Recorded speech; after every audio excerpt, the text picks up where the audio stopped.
And now it's a great pleasure to invite to lead the next panel my partner, my friend, the co-founder of Cytactic and the founder of Milestone, Menny Barzilay. We'll call as panelists to talk about cyber crisis resilient expert panel discussion.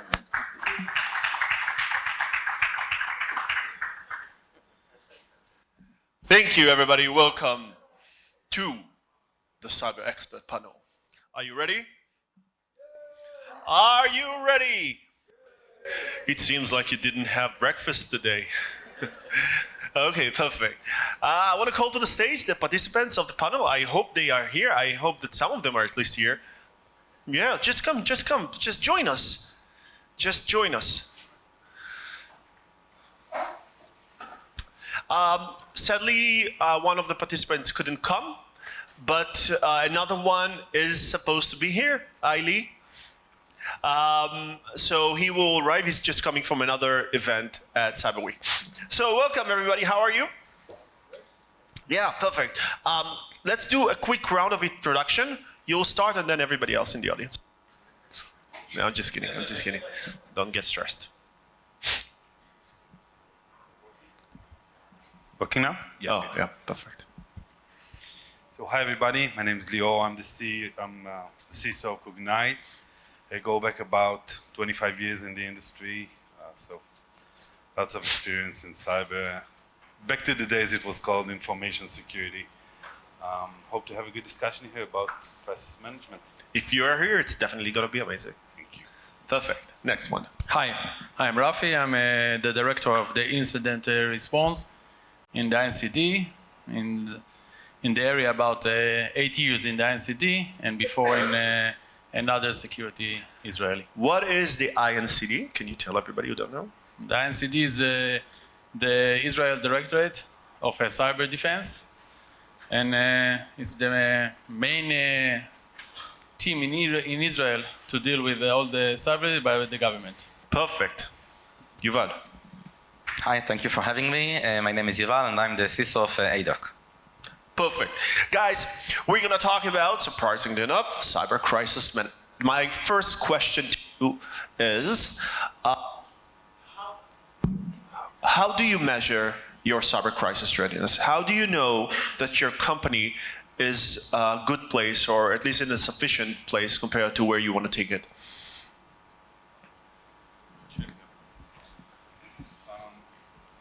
Yes, so I think we have some technical measures, but mostly where I'm focused at is understanding where the company leadership stands and what can we actually do in terms of leading a crisis. Because we plan a lot and we talk a lot about technical aspects and about incident response teams and the tools and readiness and preparedness. But what we lack a lot of times to do is that we miss the focus when talking about how management, and especially with traded companies, how management is ready and do they understand the different roles and positions they have, because it's divided into many positions, expressed some of them expressed in presentations that we've just seen. So what I believe is like the most or the key thing to do is tabletops and exercises where you actually get the chance to practice and communicate on the same level as a real event with the people who would actually take actions and decisions during an event. Yeah, so tabletop and exercise is a wonderful way to measure the readiness of the management. My partner is the master of tabletop exercises. I know. Rafi, you see a lot of companies, you help a lot of companies. Can you tell us what differentiates those who are ready and not those who are not ready, and how you measure that? The one who are ready have a program before. As they know what they anticipated, they know what they need to do when the crisis is coming. They have the ability to get if they have an incident response team or they by themselves or another company, but they know who to approach. They know about to deal with the communication. If they need, as he said before, if they need to talk with the attackers, they know who to approach, and they just know they are not just coming in the morning and have open their eyes, see that they have no computers and don't understand what to do.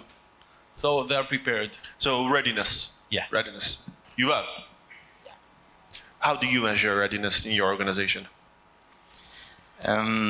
Actually, I'm totally agree with Lior. It's about drills and exercise all the time, and doing to focus on a specific area each time, like focus on technology compromise assessment of each technology, and in parallel to doing drills.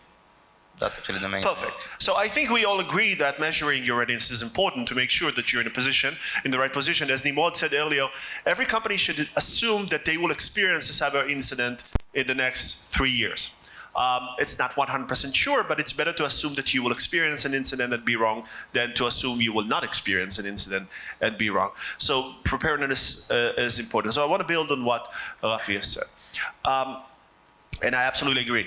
If the state of Israel thinks that at a certain point we will have an earthquake, the country cannot say, you know what, we will wait for the earthquake and then we will find a consultant to help us, right? It doesn't work.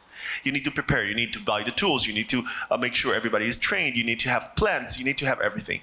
So my question to you guys is, what is the number one mistake, or the 3 mistakes, or whatever you want to say, the mistakes that organizations do when they build their readiness for cyber crisis management?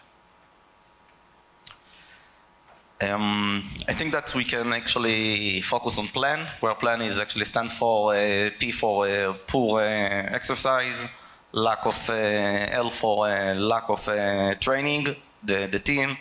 A is assessment gap, where you don't know your crown jewels and what you actually matter about and such things. And for neglecting communication and talk to third party, the relevant stakeholders. Okay.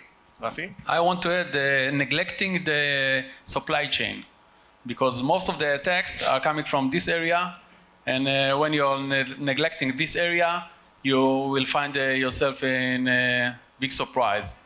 And readiness and all what he said before. Absolutely, the supply chain is something that many companies overmiss. And there's a very interesting point about that, because sometimes if you have an incident in the supply chain, you don't have technical abilities to deal with it. All the tools that you have are legal tools, PR tools, business continuity tools. Nir, welcome, join us, please join us. So managing a crisis in the supply chain is a very different situation compared to managing crisis in-house. Very good answer. And we will give you an opportunity to present yourself in a second. Lior, the biggest mistakes that you see companies do in cyber crisis readiness. So I'll focus on one, and I'm building on what they said, is that it's lacking personalization, right? So a lot of times you see, generally in our domain, in cybersecurity domain, you see that people are talking about frameworks and methodologies and lessons learned from other people and other companies and things that have happened. And that's great, but if you don't really understand your personal and your unique position, and like you said, what are your crown jewels, right? And what are the places that you're weak in, right? So even if you understand your threat and your top highest risks, do you really understand where are your weak points and where are your pitfalls when you're trying to actually achieve the readiness and having the effect that can actually do something in a case of an event? So I think that's like the main thing, personalization. Perfect. Neil, I told everybody that you were in another event at Cyber Week, so if they ask you, I'm tell also them. always late, so I'm here now. I just wanted to big time everybody here, so everybody more important than you. You can already, no, I'm really sorry, really. I was late, traffic, other events, and yeah, I'm here to talk now. Can you present yourself? Yeah, I'm sorry, I'm the CISO of Rapyd, which is a fintech company doing payments around the world. So the number one mistake that you see companies do when they build their readiness process, cyber crisis readiness. So first off, it's great there's mistakes in cyber crisis management, because that means there's more work for us, right? So let's acknowledge the positive. If it was perfect, they wouldn't need us. The number one mistake is that people think about it, some unicorn, some mystic animal, like, oh, a crisis. And you know, I didn't hear the other presenter, but I heard the end of what you were saying, and you gotta have a good security program. If you have a good security program, if you have good basics, it gets easy. So the one mistake I see a lot of companies make is that they think this is something else, and if they could get away with not having basics, if they focus on good crisis management. And ultimately, if you want to be good at crisis management, be good at cyber in general. Wonderful. So you guys, some of you may have heard my talk this morning And one of the things that I said is I talked about personal liability. And we see more and more cases where CISOs and CEOs are being personally held liable for cyber incidents. And this is an emerging trend. It's a very interesting trend. And my question to you is how those cases, with the Uber case, with the SolarWinds case, with the case in Finland and other cases, how do they change the role of the CISO, especially with regards to cyber crisis management? Oh, so I think the game stayed the same. It just got more real. To quote my favorite show, The Wire, on HBO. So it just got more real because the stakes are higher. And you know, now people are starting to understand that, you know, CISO is a legit role. For instance, in Rapyd, I'm a part of the management team. I got more responsibility than ever because of incidents like that. And if you want to build a great company, you need to give power to security, because it's all about the crisis and then about the worst thing that could happen. And today, for a company, a cyber crisis is one of the worst things that could happen. So you need to make sure the CISO has the tools to deal with it. Perfect. Lior, personal liability, how does it affect the CISO's position? So I'd go to a different perspective. I completely agree with that, and I'm going to add another perspective. I think digging a ditch might be like a downside to this event, because a lot of people would try to find like places to hide, how to share the liability, how to pinpoint it to somewhere else or somebody else. And that could be a big risk, right? If your mindset is about hiding and protecting yourself, and it has a lot to do with your company management and with your board, how they treat like your position and affecting this readiness. But we need to make sure that we don't find ourselves in a position where we need to hide. What do you mean in a position that you need to hide? So once you have like high liability and you have high risk, there might come a tendency that where you just point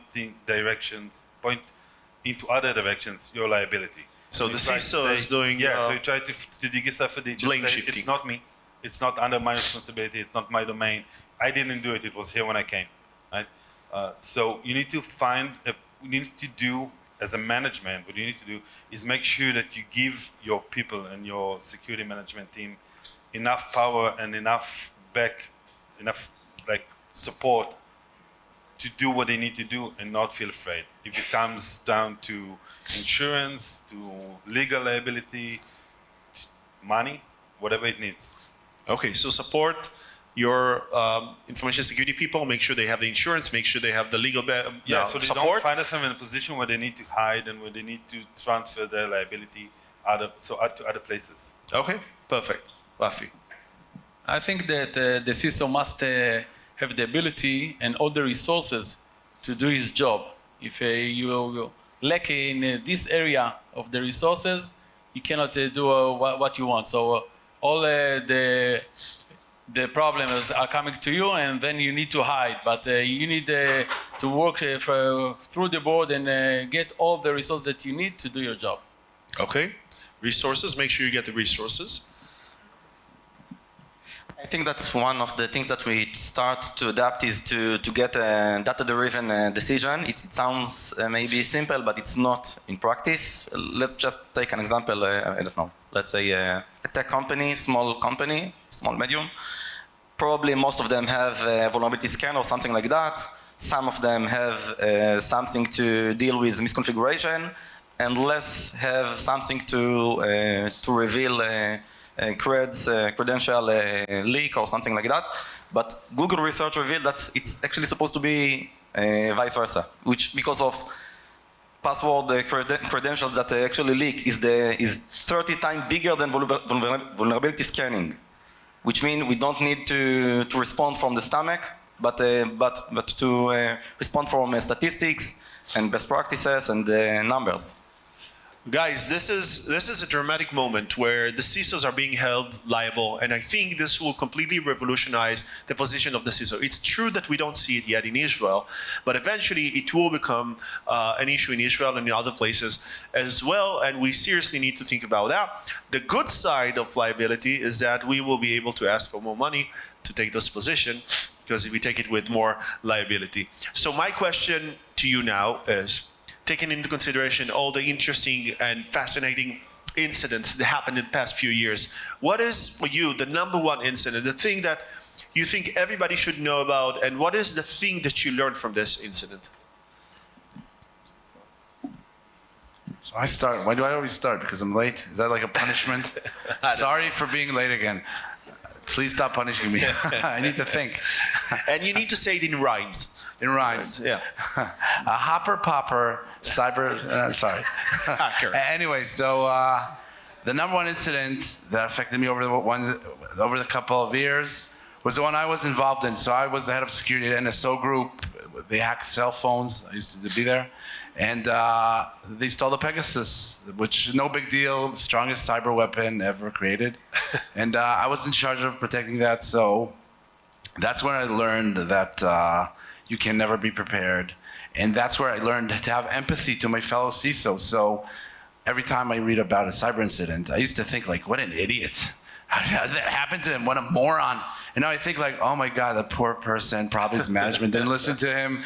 What a poor soul. He probably tried his best. And now he's got to deal with the IR teams and they're all snobs. And I really feel really bad. So, you know, I was humbled. I learned empathy. So my advice to everybody here, start being a CISO, you know, have a cyber incident, learn your place, and then move on. So it seems like you're about to open a support group for CISOs. Rhyming CISOs. Rhyming CISOs. Rhyming CISOs, Very, exactly. very good. It's a club, actually. It's a club. I'm the treasurer. Yeah, if you ever go back to being a CISO, you're welcome to join as well. Perfect. Thank you so much for the invitation. Lior. Yeah, so once again, a different perspective. I think one of, like, a domain that had the most impact on me was, for several years I was working with groups who worked with children, like young ages, 6 and up, who faced like troubles and leaks and bullies, usually mostly over the network. And I think I found that for me, understanding the personal perspective was the greatest motivation, right? Understanding like what ticks and what doesn't in terms of what people are afraid of and how they, like, what would calm them down, what would give them ease. And I think it was learned from young children, young people, young adults maybe, but I think it goes the same with management and it goes the same with companies. You need to understand like what ticks and what makes people afraid. And again, it's about personalization. So it's not a particular event, but it's that it can become personal. And once it does, it hurts the most. Okay, perfect. Can become personal, yeah. We've seen that in Moti Crystal's talk. Yep.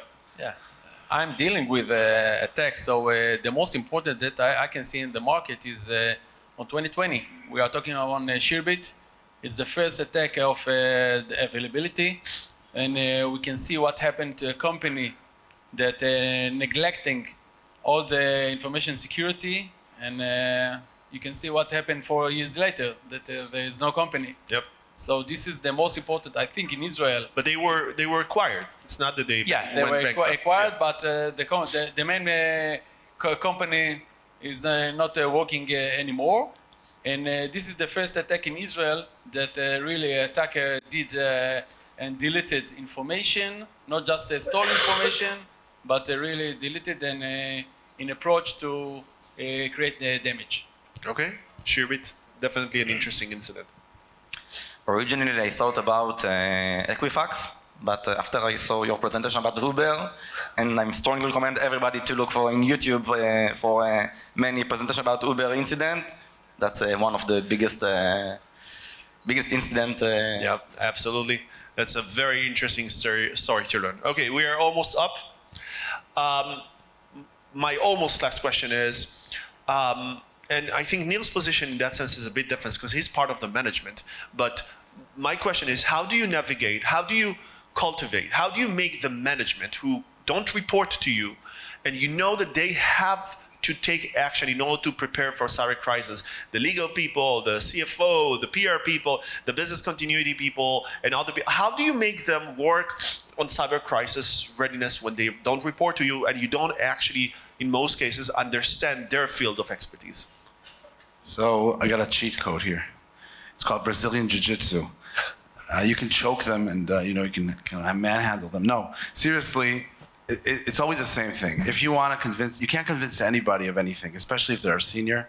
All you can do is give them value and show them what they're up against. And we're here with Cytactic, right? You guys deal with this all the time. If you come to the boardroom and you're outsiders, you're not even part of the organization, and you say like, hey, listen, let me, you know how experienced I am, you know how good I am, nobody's ever gonna listen to you. You always have to tell them what they're up against. If you tell by the way, anybody, my wife, it doesn't work with my wife, but anybody else, if you tell, she'll be psyched I called her out here. So she's always like, you never mention me, only the kids. So, so I did it, honey. Watch YouTube. So if you tell somebody what they're up against, look, this is what's going to happen. This is what happened in Uber. Watch Menny's talk or whatever, and this is what's the next step, and this is why it's important. And they'll come to the understanding themselves. Usually, they'll say like, okay, what do I need to do? Because you really showed me what I stand to lose. You really told me what I'm up against and what's going to happen next, and you gave me real value. So don't preach. Don't throw out a regulation. According to FedRAMP, no, that never works. And that's it. And if not, jiu-jitsu is also a good option.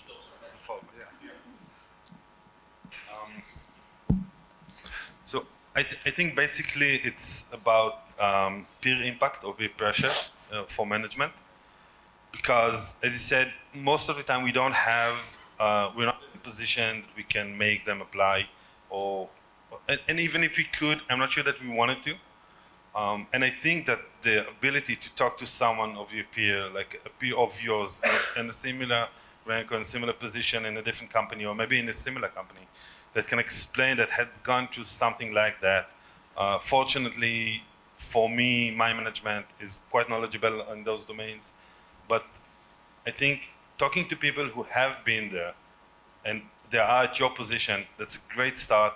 It's usually a point where people tend to open and listen up much more than if I'd come and say, listen, security-wise, what you need to do or what you should do, even if I'm explaining the risks that they need to take. Most of the time, they don't really figure out like how deep and the impact of the risk is.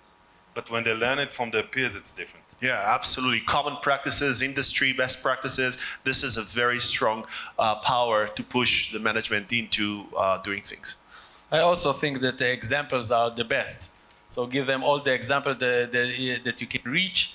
And also, as colleagues here said, just show them what is happening in another company, what can happen, and then you will have their interference in your things. Perfect. Yuval. I think that beside all the drills and the playbook and such things, as part of the preparedness, you have to find a coffee time with each of them. And if you will not do it before, it's too late. So please set a time with each of them and have a coffee time and make it more personal. So guys, our time is up. I just want to, with one sentence, each of you, one sentence, not more than that, one message that you want to give the audience or other CISOs about cyber crisis readiness. Don't be late. Yeah. Be personal. Be personal, okay. Be prepared. Be prepared, very good. Wow. Pressure. Take Cytactic. Take Cytactic, that's the best one. Guys, I want to thank everybody. I want to thank Neil's wife for sponsoring this panel discussion and all the participants for this amazing event. Thank you so much.